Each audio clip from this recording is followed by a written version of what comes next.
Viral আর trending এখন একদম ঝাল করে আলুর চপ খেতে ইচ্ছা করে। অনেকে আলুর চপ বানানোর সময় বলে যে ভেঙে যায় আলু, কি সুন্দর ঝরঝরা হয়েছে। টোটাল 3টা জিনিসের কথা বললাম। রোজায় না চাইলে অনেক কিছু করতে পারি না।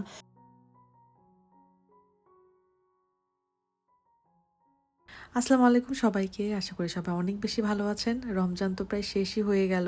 আর ১ দিন ২ দিন পরেই ঈদ। রমজানের লাস্ট ১০ দিন না আসলে চাইলেই চ্যানেলে অ্যাক্টিভ থাকা যায় না। আর আমি ইচ্ছা করেই ছিলাম না। কারণ এই সময়টা অনেক গুরুত্বপূর্ণ। তো যাই হোক ঈদের একটা আমেজ শেয়ার করি আপনাদের সাথে। এই যে এই চুড়িগুলো এখন প্রচুর ভাইরাল আর ট্রেন্ডিং এখন, তাই না? আপনারা সবাই কিন্তু চিনেন এই কাশ্মীরি চুড়িগুলা। খুবই সুন্দর লাগে দেখতে আর একেকটার কালার এত সুন্দর। বাট এই চুড়িগুলা আমি কিন্তু এখন কিনি নাই। আমি এই চুড়িগুলা কিনেছি হচ্ছে গত বছর কোরবানি ঈদের জন্য। আমি জানি না কারা আমার গত বছর কোরবানি ঈদের ভ্লগ দেখেছেন। আমার আসলে কোরবানি ঈদটা ভালো যায় নাই।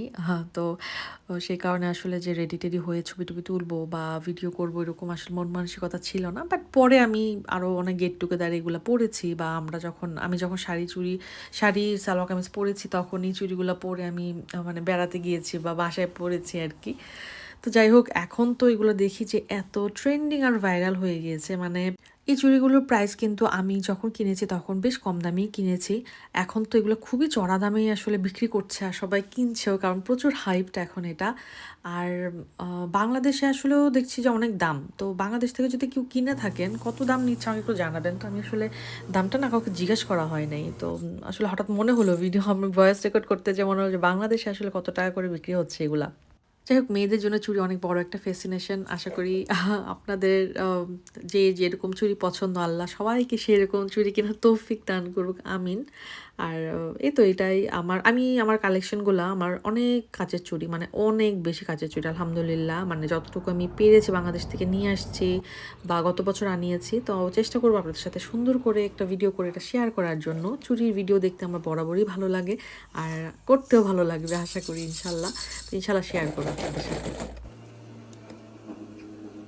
যাই হোক, এখন আপনাদের সাথে ইফতারের একটা প্রিপারেশন শেয়ার করি আর কি। তো এখানে হচ্ছে এটা আগের রাতে আমি আমার যে কিচেন টাওয়ালগুলো থাকে যেগুলোতে আমি একটু কাউন্টার টপ এটা সেটা মোছামুছি করি, এগুলো ধুয়ে দিয়েছিলাম।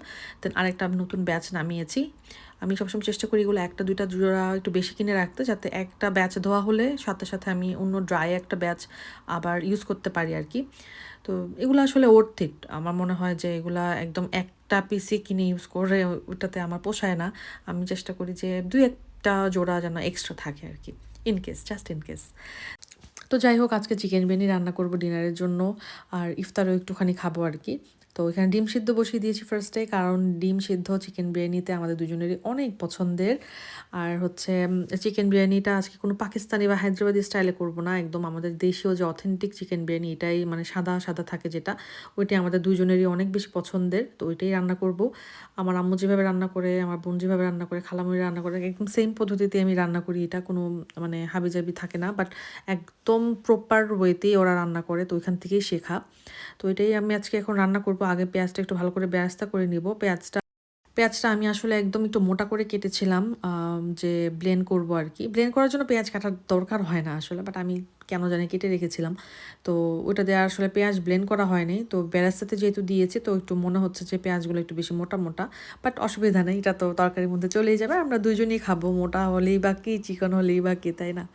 আর এখানে একটু আলুর চপ বানিয়ে নিচ্ছি। একদম ঝাল করে আলুর চপ খেতে ইচ্ছা করছে। এখানে আমি একটু শুকনা মরিচ টেলে নিয়েছিলাম, তারপর পেঁয়াজ বেরেস্তা করা, আর হচ্ছে তেল দিয়ে কালো গোলমরিচের গুঁড়া, একটু অল্প একটু গরম মশলাগুলো, ভাজা জিরার গুঁড়া, এগুলো চাট মশলা, এগুলো দিয়ে আমি একদম ভালো করে আলুর চপের জন্য যে আলুটা ওটা মেখে নিচ্ছি।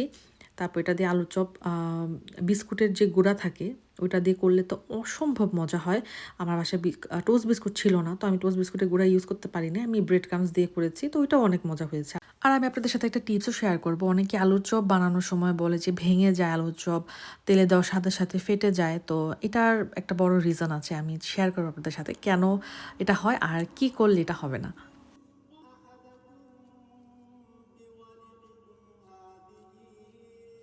আচ্ছা, রেসিপি তো শেয়ার করবো, আর তার আগে দেখায় আমার চিকেন বিরিয়ানিটা কিন্তু একদম রেডি হয়ে গিয়েছে। একদম ধোয়া ওঠা গরম চিকেন বিরিয়ানি, আর এত সুন্দর স্মেল আসছিল পেঁয়াজ বেরেস্তার, আলহামদুলিল্লাহ।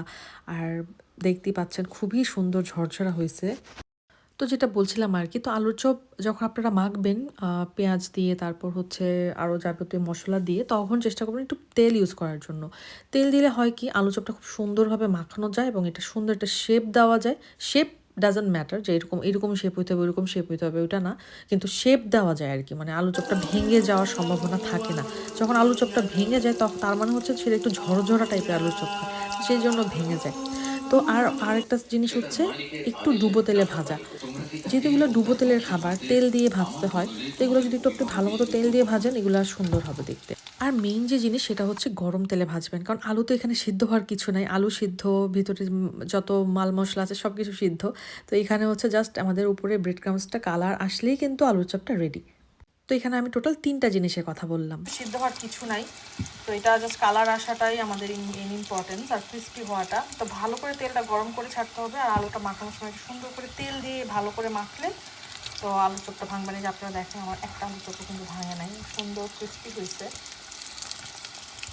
আমি একদিন পুরোটা শেয়ার করবো। আসলে সিম্পল রেসিপিও দেখতে অনেক সময় অনেকে একটু ঝামেলা হয়ে যায়, বাট কয়েকটা জিনিস ফলো করলে আর এই জিনিসটা হয় না। আমি এখন এগুলো উঠাই নেবো, মোটামুটি ভালো কালার চলে আসছে। আর আমি আস্তে আস্তে উঠাবো, কারণ আলুর চপ একটু পাতলা হয়।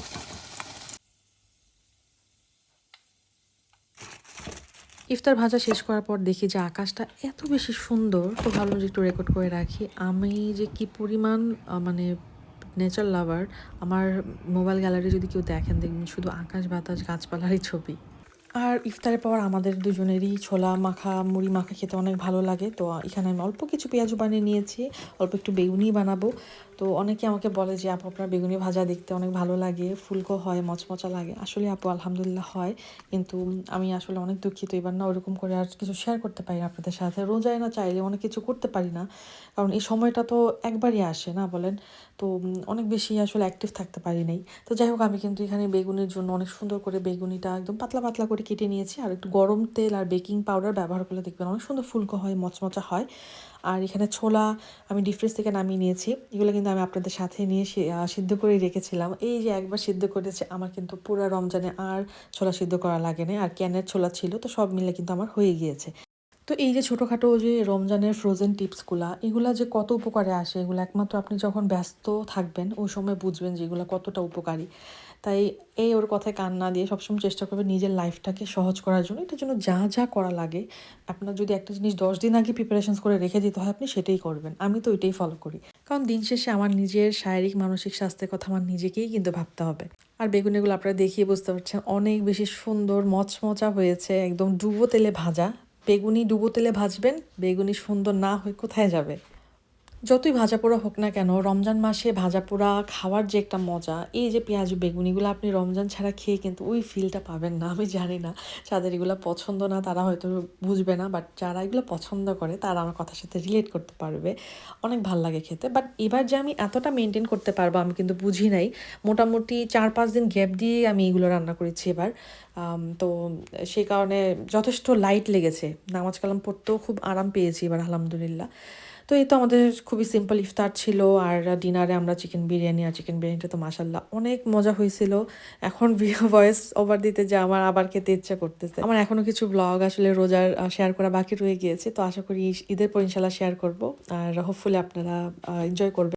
যাই হোক, আশা করি আপনাদের সবার রমজান অনেক ভালো কেটেছে। আল্লাহ আমাদের সবার ইবাদত আমল কবুল করে নিক, আমিন। আর সামনে অনেক রমজান দেখা তৌফিক দান করুক, আল্লাহুম্মা বালিগ না রামাদান। আমার কোনো কথা যদি আপনারা একটু উপকৃত হন, আল্লাহ যেন আমাদের দুজনের পক্ষ থেকে সেটা কবুল করে নেয়। আল্লাহ হাফেজ, আসসালামু আলাইকুম, আর অগ্রিম ঈদ মোবারক।